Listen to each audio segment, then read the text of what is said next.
ప్రియమైనటువంటి వారు అందుకనే దేవుని యొక్క వాక్యం అంటుంది కదా, కీర్తనలు 118వ అధ్యాయము 8వ వచనంలో అంటుంది కదా, మనుషులను నమ్ముకుని కంటే యెహోవాను ఆశ్రయించుట మేలు, రాజులను నమ్ముకుని కంటే యెహోవాను ఆశ్రయించుట మేలు. చాలండి, చక్కటి మాట చెప్తూ ఉన్నారు. మనుషులను ఆశ్రయించడం కంటే యెహోవాను ఆశ్రయించడం మేలు. మనుషులు ఎంతవరకు అంటే అంతవరకే. ప్రజల నుండి దేవుడు ఏం చేస్తాడట, దూరంగా పెడతాడు. బైబిల్ గ్రంథంలో చక్కటి అంశాన్ని దేవుడు ఒక చోట రాయించాడు. అదేంటంటే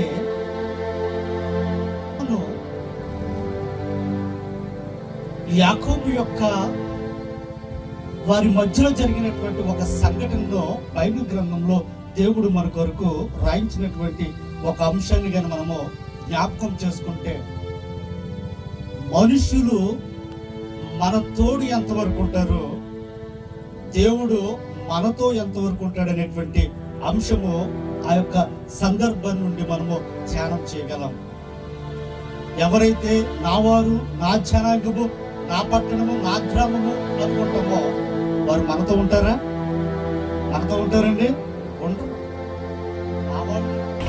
చాలా పేదవారు మరియు ఉండడానికి కానీ తినడానికి కానీ ఏమీ లేనటువంటి పరిస్థితుల్లో వారి పక్కన ఉన్నటువంటి ఒక తల్లి అందాక, అమ్మ ఇదిగో ప్రతి ఆదివారం కూడా ప్రార్థన జరుగుతుంది కదా, మరి ఎప్పుడు వస్తుందా అని ఎదురు చూస్తూ ఉండేది.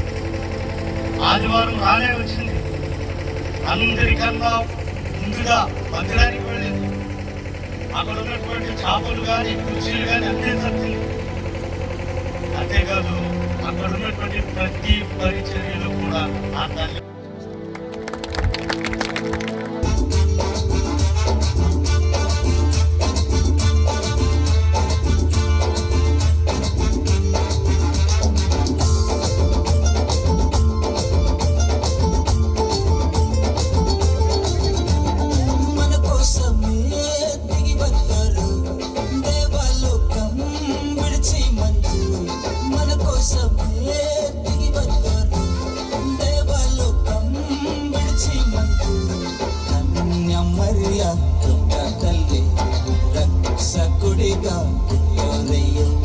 లోక పాపం కాంజానికి గొర్రె పిల్లగా